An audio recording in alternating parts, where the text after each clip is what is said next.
CFS leaks. Can you explain what it is, what causes it, and how do you fix it? Yeah, great question because it can have a lot of implications for patients, especially postoperatively. So, cerebrospinal fluid leak or CSF, the pituitary gland has a diaphragm, which is, if you think of it like a ceiling, like a little tent. And if the tumor is small, you can remove it without disrupting the stent, so there's no fluid coming down, spinal fluid or cerebrospinal fluid. If that doesn't happen, then you're fine, and your reconstruction closure is a lot simpler.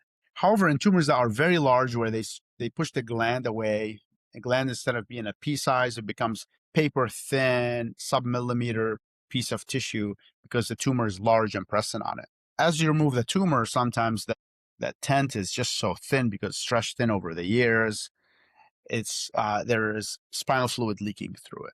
And that's when it's important to work in a multidisciplinary team. That's why all the surgeries we do is with ENT, and not just any ENT, but specialized ENT partners who have fellowship training in rhinology, skull-based rhinology, which is just through the nose and sinuses. So we reconstruct using layers, tissues. Most of the time, we just take tissue from inside the nose, the mucosa tissue, and rotate it to seal the defect. Rarely do we take a piece of belly fat or muscle covering called fascia lata to seal these big defects. And those are more for much larger skull-based pathologies and tumors. But for pituitary gland, I would say 90% of the time we just use the tissue inside the nose to seal the leak.